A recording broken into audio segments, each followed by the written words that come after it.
Oui, nous avons, oui, avec nous, oui, oui, il est là. Ah, maman, il est là. Alors, mon professeur Milou de Chenoufi, chercheur à l'Observatoire sur le Moyen-Orient et l'Afrique du Nord, et aussi professeur des forces canadiennes. Comment ça va, professeur Chenoufi? Ça va bien, merci. J'espère que vous aussi. Moi, ça va toujours bien, même quand ça va mal, professeur. Alors, c'est pas compliqué du tout.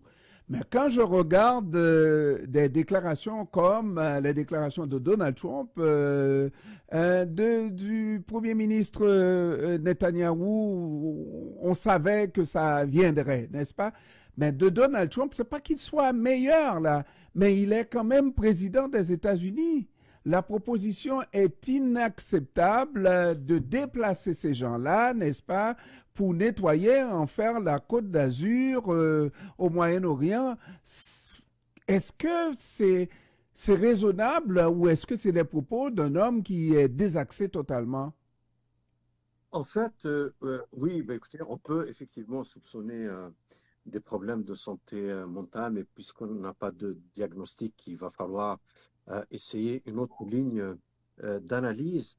En fait, il est possible que quelqu'un lui ait soufflé cette idée qui, au fond, est très courante dans le discours politique israélien, dans les milieux de droite et d'extrême droite. Ce n'est pas quelque chose de, euh, d'enrageant ou quelque chose qui est vu comme étant quelque chose dont on peut avoir honte. Ça fait partie du discours normal de la droite et de l'extrême droite en Israël, mais ce n'est pas le cas aux États-Unis. Vous comprenez? Et donc, lorsque Donald Trump dit qu'il va déplacer de force 2 millions de Palestiniens pour ensuite construire une sorte de centre touristique à la place, eh bien, vous avez deux problèmes. Le premier problème est certainement le plus sérieux, c'est que le déplacement forcé de population au regard du droit international, c'est un crime. Et le nettoyage ethnique, parce que c'est de cela qu'il s'agit, c'est un crime aussi. Et donc, vous voyez que ce qui est normal dans le discours de l'extrême droite israélienne et ce qui est aux yeux du droit international un crime, eh bien, le président des États-Unis veut en faire la politique des États-Unis. D'où la gravité, l'extrême gravité du propos, d'autant plus qu'il a été tenu devant un homme, Benjamin Netanyahu, qui, rappelons-le, est poursuivi pour crime de guerre par la Cour pénale internationale. Deuxième élément, peut-être un peu moins grave, mais qui ne manque pas de gravité, c'est que la mentalité avec laquelle le président Trump approche la question, c'est la mentalité d'un promoteur immobilier véreux qui voit une opportunité de gentrification dans un quartier habité par des pauvres qu'il va jeter dans la rue pour remplacer leur quartier par une sorte de succession de condos, etc. C'est là exactement la même mentalité. Et cette mentalité-là ne correspond certainement pas à un homme d'État qui se trouve à la tête du pays le plus puissant au monde.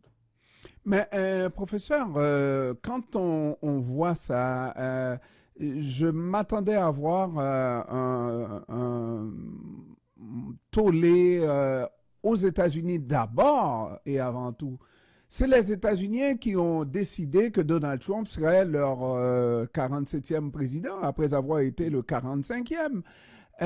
Si ces propos-là sont inacceptables aux yeux du monde entier, ils devraient l'être aussi aux États-Unis même. Et pourtant, on semble, comment je dirais, oui, je dirais pas qu'il y a des gens qui acquiescent, mais on ne s'en fait pas.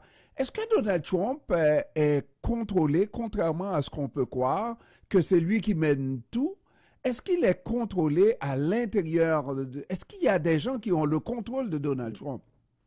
En fait, le premier élément à dire ici, c'est que il vit encore la période de grâce que tous les présidents fraîchement élus ont, dont ils bénéficient un certain temps.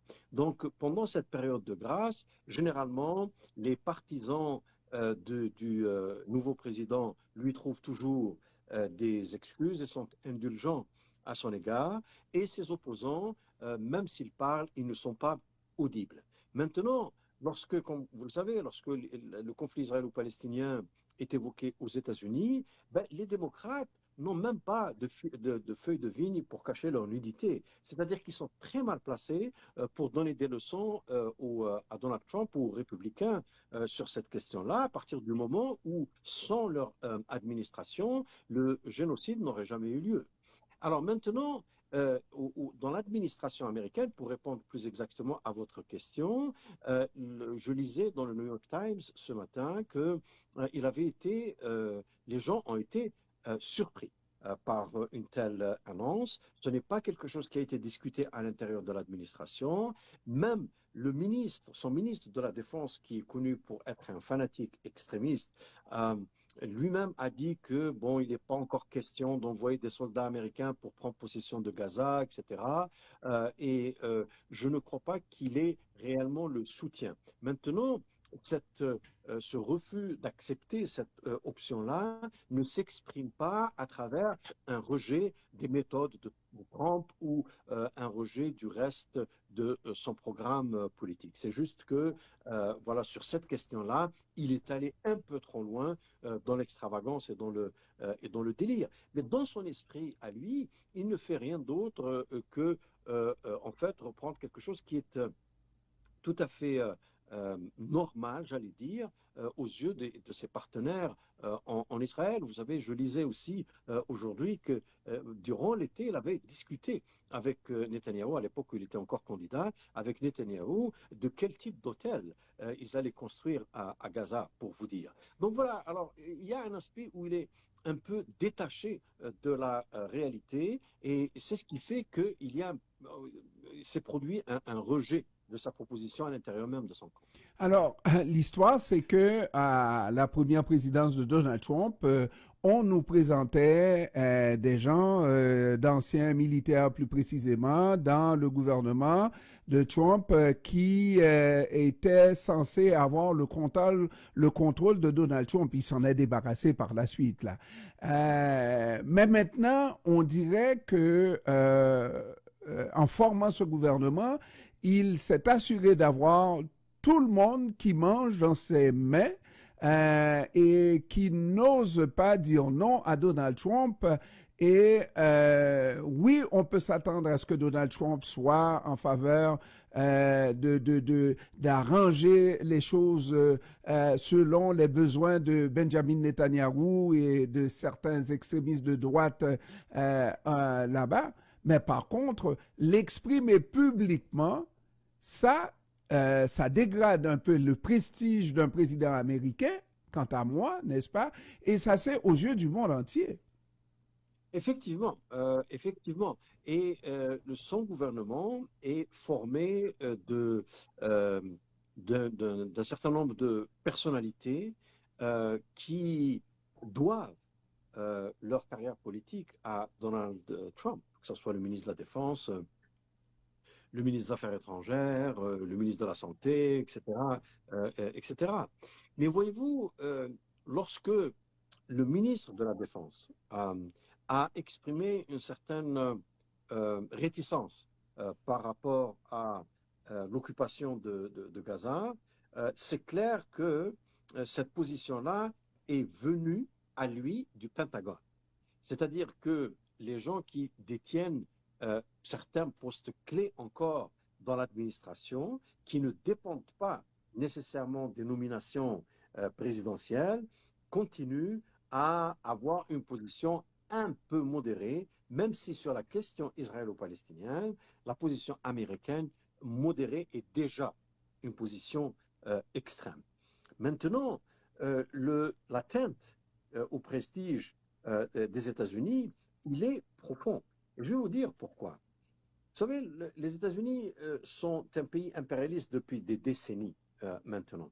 Simplement, c'est un impérialisme qui s'est toujours présenté sous une forme néo-impérialiste, c'est-à-dire la domination du monde à travers des alliances, à travers tout un réseau d'organisations internationales que les États-Unis ont créées et ont voulu dominer. Parfois, ils parviennent à le faire, parfois, ils ne parviennent pas à le faire, mais enfin, c'est à travers cela qu'ils dominent le monde. En plus, bien entendu, des guerres dans lesquelles ils se lancent et que généralement, ils essaient de justifier au nom des valeurs démocratiques et libérales, au nom du droit international, etc. Aujourd'hui, Mais on là, appelle ça le soft power. ouais, pas uniquement. Ils utilisent le soft power, c'est vrai, mais on a vu en Irak et ailleurs que le hard power est utilisé aussi. Puis vous savez, les pressions économiques, c'est du hard power aussi. Hein. Absolument, Ouais. absolument. Et alors, mais là, ce que nous voyons depuis 2 semaines, c'est l'expression d'un impérialisme qui nous rappelle les heures les plus sombres de l'impérialisme historique du 19e siècle. C'est-à-dire l'utilisation du hard power, justement, sans honte, et puis pour obtenir des avantages économiques. Là, j'apprenais aujourd'hui que les bateaux américains allaient bénéficier d'un passage gratuit dans le canal de Panama. Les Nous Panaméens sommes disent que c'est faux. ouais, oui, bien sûr. Là, on va voir ce qui sort parce que nous sommes en plein délire. Hmm. Mais regardez ce qu'il a amené le gouvernement du Canada à faire. Démultiplier le nombre d'agents sur les frontières, ça va coûter un peu plus d'un milliard qu'on aurait bien pu économiser. Mais enfin, cet aspect impérialiste n'était pas marquant dans le premier mandat de Trump. Hmm. Et cette fois-ci, c'est sa marque. La marque de son deuxième mandat jusqu'à présent, c'est cet impérialisme nu et brutal. Le problème, c'est qu'avec un homme comme lui, c'est un homme qui fonctionne avec les tripes et donc avec les instincts. OK.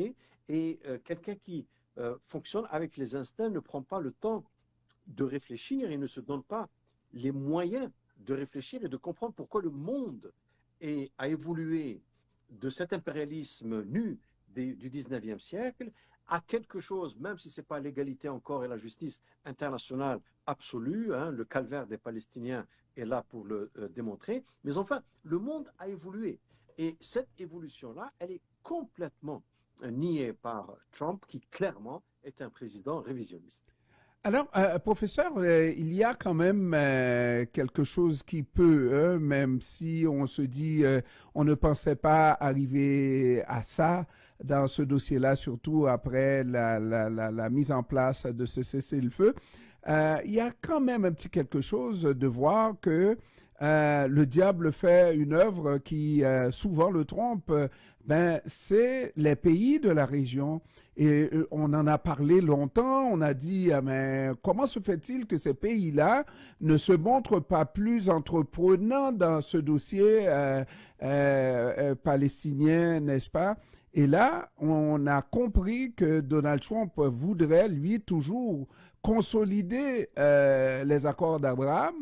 Mais non, avec cette proposition-là, et que je sache, les grandes monarchies de la région disent no way, non, on ne s'assoira pas, on ne fera pas ce génocide-là.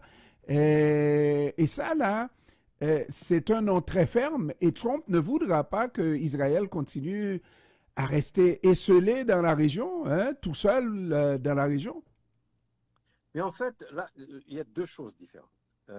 Le plan pour Gaza, qui est rejeté en bloc, notamment par les deux pays les plus concernés, hein, la Jordanie et l'Égypte, que Trump voulait en fait recruter pour en fait participer à ce nettoyage ethnique. Et malgré la dépendance, la profonde dépendance de ces deux pays à l'aide économique américaine, le refus a été catégorique, de la même manière que l'Arabie saoudite a réitéré sa position, qui a toujours été la même sur ce plan, que la normalisation avec Israël okay, a un prix, et ce prix, c'est un État palestinien. Et donc, de ce point de vue-là, ce que recherche Trump, il n'est pas prêt de l'obtenir. Maintenant, sur le reste, est-ce que ça signifie que ces mêmes pays et les autres vont avoir une position encore plus ferme sur la question palestinienne? Je ne le crois pas. Je ne le crois pas. Regardez, les nouvelles autorités en Syrie, elles ont complètement abandonné les Palestiniens et cherchent même les rapports les plus cordiaux avec Israël, même si Israël a détruit l'infrastructure militaire du pays et occupe encore plus de territoire syrien. Donc cet aplaventrisme des autorités islamistes de Damas à l'heure actuelle témoigne de la tiédeur à l'égard de la question palestinienne parmi beaucoup de pays. Bien sûr, ce n'est pas le cas de tous les pays. Hein.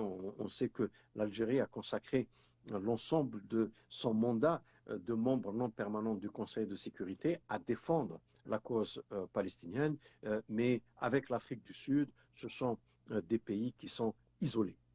Oui. Professeur Miloud Chenoufi, chercheur à l'Observatoire sur le Moyen-Orient et l'Afrique du Nord, et professeur aussi au Collège des forces canadiennes. Je vous remercie, professeur Chenoufi, d'avoir pris du temps pour nous cet après-midi.